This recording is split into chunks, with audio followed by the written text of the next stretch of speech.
everyone, I'm Rebecca and welcome back to my sewing room. Emerald City Comic-Con is very quickly approaching and I have some like random little bits of the cosplays that I will be wearing to Comic-Con that I have yet to do. So in this video we are going to be, for example, finishing Jane.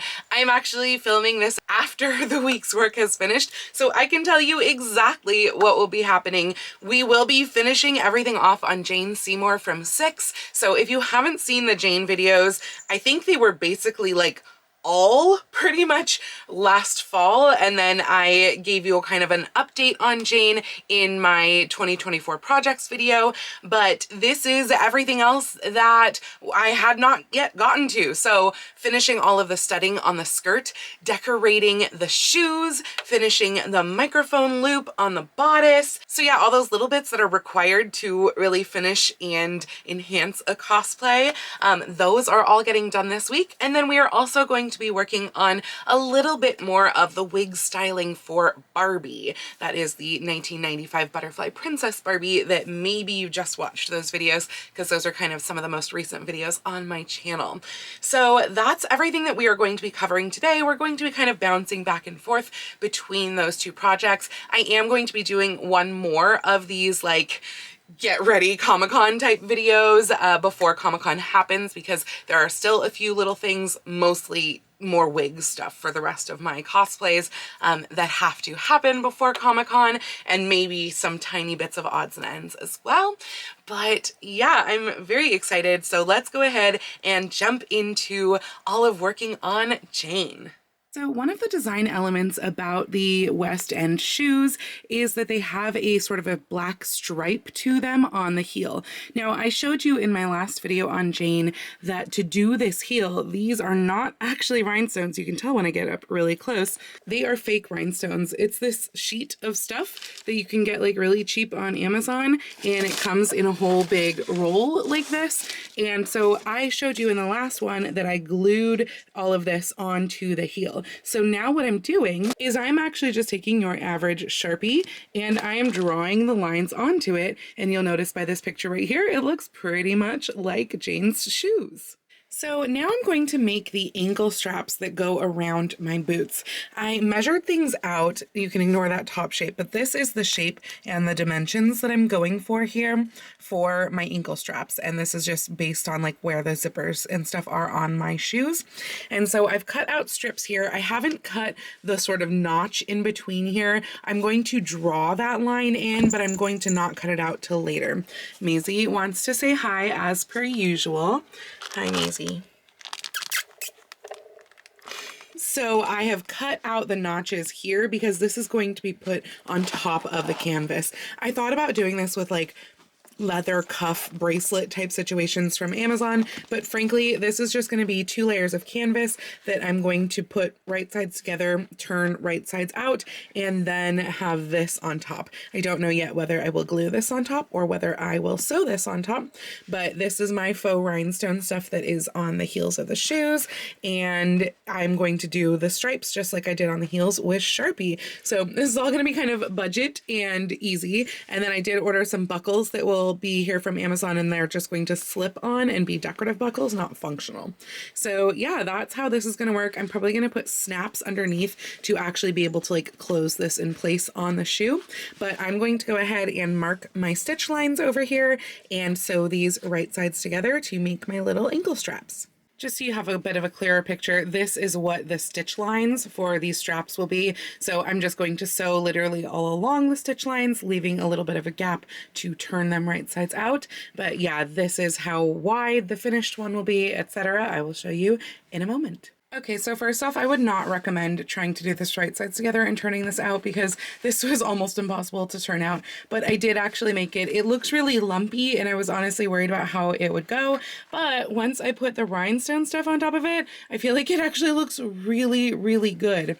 My buckles arrived too. They arrived super quick. They're honestly a little bit larger than I would have liked, but I think they will work, and I will just use an awl to poke a hole through here so that I can get the little middle part of the buckle through, but that that will just be a decorative buckle that sits on like that. By the way, I know it looks kind of lumpy right now, the rhinestone part, but that is because I pinned it and sewed it in place so that it would be around a curve, because this stuff obviously doesn't really stretch, and so you kind of need to scrunch it up a little bit so that it has room to bend around that curve. You'll notice that kind of once I have it in that curved section, it doesn't look lumpy anymore, and that is because it will go on the shoe like that, so it'll look all smooth. So this one's ready for the hole to be poked through with the awl, and then also the Sharpie stripes to be drawn on. That's what it looks like with the buckles just set on there, having poked through the hole with the awl. And I'm debating actually about putting maybe like a Velcro strip under here to have this closed, because I do need to be able to have this openable on at least one side, because it goes across the zipper. So the other side is anchored over here. I was honestly thinking about literally just gluing it in place on that side and then having maybe like either Velcro or snaps over on this side. I haven't quite decided what I'll do with the closure yet, but it's time for me to draw the stripes on with the Sharpie so that they match the heel. Let me tell you, sewing into shoes is no joke. So I'm sewing this on by hand. I've already done kind of a whip stitch around the edges, kind of in between the rhinestones over here. So that is all secure over there. And then I've also sewn one snap on over here, mostly because it turns out I only have one snap. And now with Joann's Law closing, I guess I have to order some from Amazon. So that's annoying. So I've sewn the one on. I put it on to make sure the snap would be in the right place. But just doing that did this to my needle. Yes, I was wearing a thimble, obviously. I actually was also using a pliers to pull it through and kind of to help to push it through. But I need a new needle now because that is what happened. Mostly that's due to the fact that there is like glue in here where the zipper is. So the needle was getting extra stuck, especially around the top of this. Once I got a little bit lower, it got fine. But again, like where the snap is sewn on, you can see that's up top as well. That's the back of it. Also, it's kind of impossible to like do a knot in this pleather stuff up here. It just rips to pieces. So that's fun. But yeah, I have all of the rest of the snaps to sew on. There's going to be snaps on the inside over here. That's what this pin is marking. And so I'm going to sew those snaps on. Those at least will be just into canvas. And then that part will be complete. I also bought some rhinestones and 2 of the packs arrived today. If we look at this picture right here, you can see that there are 3 different colors of rhinestones, kind of like a clear, a silver, and a black. So this is the black. This is the clear. The silver has yet to arrive.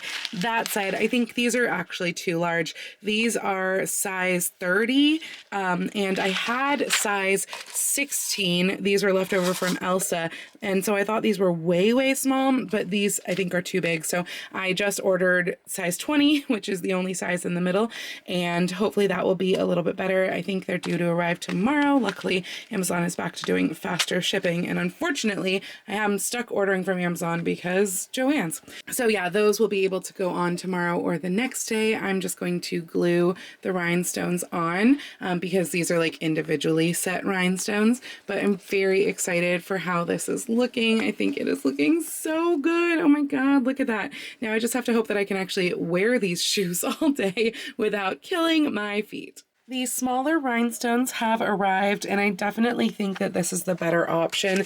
Just as a reminder, this is the difference with the larger rhinestones. I think these were just too big. Frankly, I would have loved something in between those 2 sizes, but apparently that doesn't exist. So all of the rhinestones are applied in this repeating pattern. So this is black, this is silver, and then this is clear, the rhinestones. I kind of wish these were not quite so similar, but I think that especially in the light, they look different enough. And so everything seems to basically be on a grid pattern, but frankly, I am not going to like measure stuff out and figure all that out. I'm literally just going to put dabs of glue and just apply it in the repeating pattern.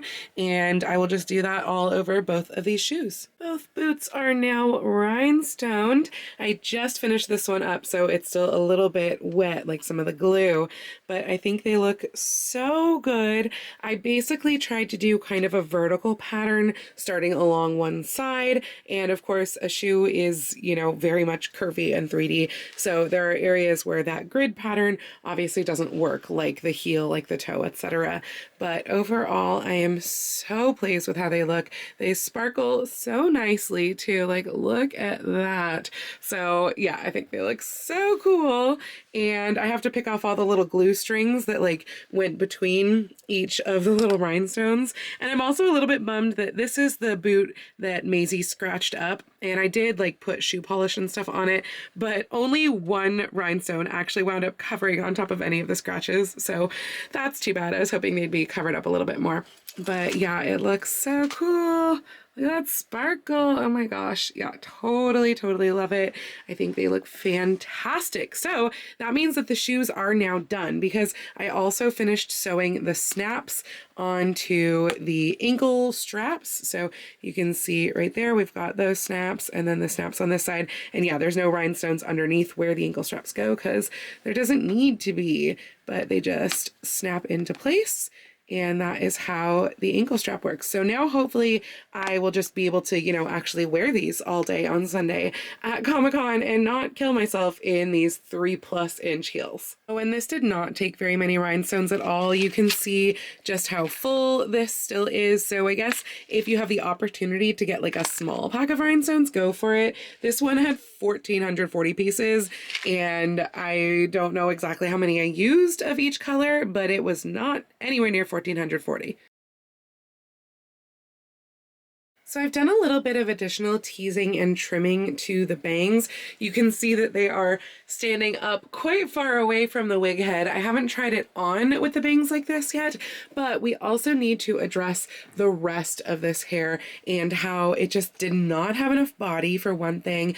And like, I like the waviness of this, but it's just not enough. So I got this, which is the double ceramic like triple barrel waver from Conair.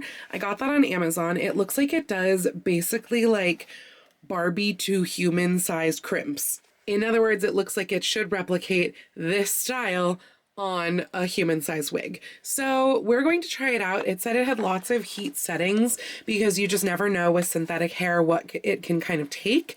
And we're going to try it out and see how it works. This is what it looks like. I honestly wish that it came with like a glove or something. I might have one somewhere, but this is very much the style that is going to get hot all over, which is kind of too bad, because I feel like with crimping, you kind of need to hold it in place a bit. So I'm just going to very carefully use this. This was like super cheap on Amazon, by the way, but it also looked like it had good reviews. So that's why I went with this Conair one. Well, this is definitely not having the desired effect. I have tried it on a couple of different heat settings now, and it straightened the hair. Now, a big thing with when you are styling wig hair is that you have to like leave it there until it cools, but there's no way to do that with a tool like this. It's not like a curl where you can just pin it in place or wrap it around a curler and dunk it, etc. This is something where literally like you're crimping this section, then you take the iron off and you go down and you crimp this section, etc. Repeat, repeat. You can't really do that and have it like stay in place. So maybe that is the problem, and maybe you literally just can't use a tool like this on a synthetic wig. But yeah, this section, which used to have a little bit of wave, is now stick straight. So I guess I'm returning this iron. I'm feeling quite inspired by all of my like binge watching of Drag Race, and also I've been watching some of James Mansfield's videos, so I have been teasing quite a lot of the Barbie wig here. I've just kind of got the sections all pulled up that I've already teased. I'm just doing a bit around the roots here. This is all going to be hidden by the top layer that I left mostly nice, and I still have to go through and tease this. I did brush it all out first so that it was super, super smooth, and I am finding that it's a lot easier to work with now that I've brushed it out. But I'm taking just like little sections and teasing each little section, and that should give me more body before I go ahead and curl the rest of the length. I did a few test curls last night, so let's go ahead and release these, see what they look like, and see if they work. Well, I feel like the success of these really varied quite a bit. It's a bit hard because this hair is just so long that it's honestly hard to get on the curling iron, but I wrapped each of these around the curling iron and held it for 10 seconds and then clipped it up like you saw. And this one, I don't remember for which ones I started at the top, which ones I started at the bottom. I did do both. I think I did 2 of each. This one, you can see that this little area right here didn't really get curled. This one has quite a bit that didn't really get curled. Like it starts way down there. I'm not sure what happened there because that's weird. And then this one, obviously the tail didn't really get curled. So not super successful, frankly. Only this one back here was really like curled all the way from top to bottom. And again, I'm not really sure why, because I thought that they were all pretty wrapped on there.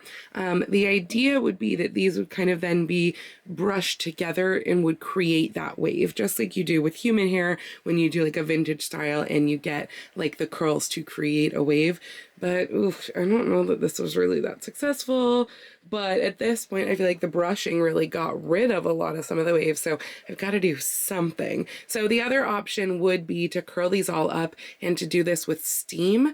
I don't know if I have enough curlers for that though, to be perfectly honest. That's why a lot of times I will use a curling iron, this method, as opposed to the steam and curl method, because I don't think I have enough curlers, especially for hair this big. So it might just be that I need to touch up a few areas of this. I think this should work overall. This is what I did for Holiday Barbie, but it does mean that I have a lot of curling in my future. I feel like this wig is literally just not living for anything that I'm trying to do with it.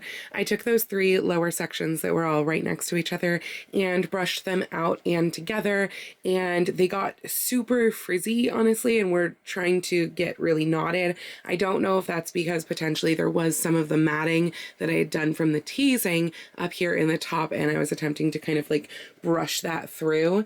But as you can see, they also just got like messy, and this is after I've even used a little bit of wig conditioning spray, this stuff right here, on it, and it's just like, I mean, it looks a lot better now that I sprayed a little bit on it and smoothed it, but it's basically doing what my hair does, which is not blending into a wave and just kind of losing the curl instead.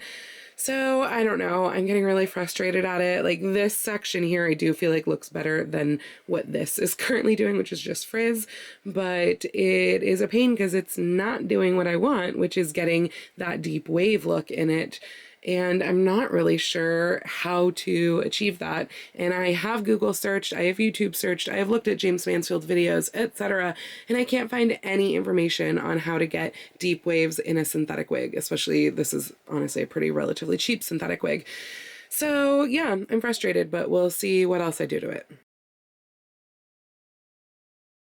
So this little piece here is going to become the little loop that holds the microphone onto the bodice. This is 5 5/8 inches long and 2.5 inches wide, because it looks like from pictures I've seen that the loop is about 1.5 inches wide or tall, and then the dimension that I need to get around my microphone, which this is from like a karaoke speaker that I have, so I took the batteries out, so it's really lightweight, but it is actually a functioning microphone otherwise. But this is 4 5/8 inches around, so adding the seam allowance, this is what we get. And I have cut out the shiny layer that is what the bodice is made out of, as well as a layer of cotton canvas here. And what I'm going to do first, because I think that unfortunately this has to be done first, I'm honestly debating about putting another layer of canvas in here. And in fact, looking at it right now, I think I am. I'm going to do 2 layers of canvas. So this first one, I'm going to take these 2 layers together, and I am going to put my little cross Tudor piece here, and I'm going to sew that on by machine while it is still flat, and this is the direction that it's going to go, because this is going on the second tab on my right hand side, and so that's just going to get sewn on diagonally across. And then I'm going to do right sides together with another piece of the cotton canvas that I'm going to cut out, and I'm probably going to do right sides together long ways. I'm debating about how I want to hide the seam allowance. It could be that I do right sides together all the way around and just leave a little bit of a gap and then kind of sew them by hand, like end to end. I think that might be what I do, because if we look at this picture here, we really can't see like any seam allowance anywhere, and I feel like we would even see it if it was underneath where it's sewn onto the bodice. So I think that is what I'm going to do. I'm just going to butt the edges up to each other and hand sew. Here's our little strip ready to be turned into a loop. I did it just as I said I was going to, where I sewed right sides together along all of this, plus a little bit of these corners, turned it right side out, and then I just did a top stitch right over here. So now I'm going to do just kind of a whip stitch to join the ends together, and then I'm going to sew where I have joined it to the bodice over the second tab. I cannot do this with one hand, but you kind of get the gist. Here we go. We have our little microphone loop on the tab and the microphone. It's hard to do this with like one hand with no one wearing the bodice, but the microphone fits right in there. I still want to put some sort of like maybe a glittery or holographic sticker around the microphone, but otherwise that is all complete. The other thing that I have been working on with Jane is studding the skirt.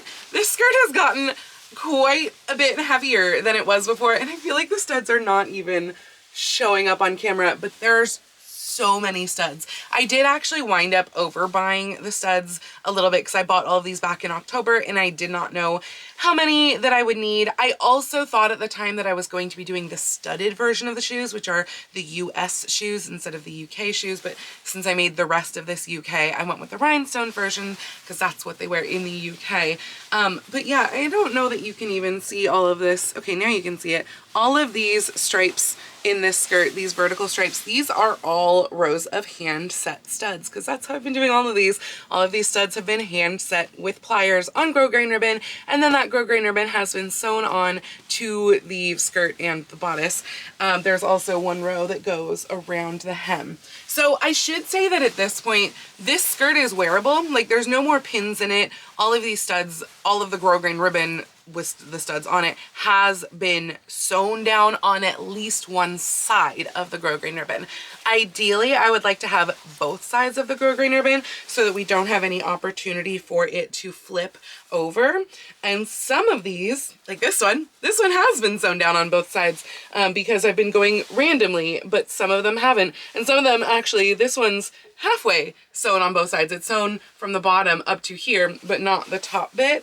And frankly, this one probably, oh no, this center front has not been sewn down on the other side at all. I'm gonna do that one. But yeah, I've been again working on this all backstage. So it just kind of happens like on those random bits in the middle of a show where I'm not being used or at intermission, etc. Likewise, the hem, some of it has been sewn down on both sides. Some of it, it's only the top side that's been sewn down. My needle is actually right here, so I can tell where I stopped working. And we'll see how much more I get done. I have one more show today of Xanadu, so we'll do at least a little bit more backstage, and then I'm not sure if I'll be able to sew more of it this week when I'm working on other stuff for Comic-Con. Because yeah, we're there. This week, we're less than 1 week till Comic-Con. I'm slightly panicking because I still have more to do. So actually on that note, there is going to be one other video kind of like this, but frankly, that other video is going to be, I think, almost entirely wigs. Like, I think that's pretty much at this point what I have left to do. Obviously, I did not finish Barbie in this video. I mean, at this point, she looks exactly like you saw her in the middle of the video with that tiny little section curled, and now there's fuzz in her, and not the rest of it. So I still have to figure out what I'm gonna do here. I think I might do the steam method. I think I do have enough curlers because I used curlers for the Cinderella wig, which has a lot less hair, but I think I have enough curlers where I can do this with the steam method, and we'll see if we get better results than what we got, here where it didn't curl. I haven't tried her on yet either, so that's the other thing. Obviously, I'm not trying on the 6 costume for you right now. Sorry, I have to go to my final show, but that last video will also include the try-ons of everything because it's a really bad idea to go to a con without trying on your costumes first. Like, don't do it. That is not what you want to do. You do not want to put on your costumes the morning that you are about to be going out the door to that con, or worse yet, you are traveling to a con and you're staying in a hotel and you've just packed everything up and you don't even have access to your sewing room. Like, that's even worse. Don't do that. So try things on. That's what I'm going to be doing this week. I'm going to be working on wigs and trying things on. So that will be in a whole separate video. And actually what you're going to get next week is the final cosplay that I am making for Comic-Con, because I was filming that concurrently with this, and so that is going to be Kirsten's winter wear. I talked about that in my upcoming projects video, and yeah, that will be next week's video, and then we'll go back to the Comic-Con crunch because you guys basically get these about like a week or two behind when I am actually filming them. But in this case, I'm filming this outro like 12 hours before my Patreons get to watch this and about 36 hours before you guys get to watch this. But yeah, that is everything for this week's video. So hopefully you've enjoyed this Comic-Con crunch. If you like this video, please go ahead and click the thumbs up icon. And if you'd like to see more videos like this from me, please go ahead and click subscribe and the little bell icon to be notified every time I post a new video. I do post videos here on YouTube at least once a week, usually just once a week, with sewing vlogs like this out on Tuesdays and occasionally with additional content out on Saturdays. But I post every day over on my Instagram, so please go follow me on Instagram. That's at Lady Rebecca Fashions. And if you'd like to help support all of the work that I do on this channel, I do have a link to my Patreon and my Ko-fi down in the description below, or you can send me a super thanks or join my YouTube channel memberships right here on YouTube below the video. I'd also like to give a special shout out to my Edwardian level patrons, Jean and Kim. Thank you all so much for joining me today. I hope you all have a wonderful week, and I will see you very soon in my next video. Happy sewing!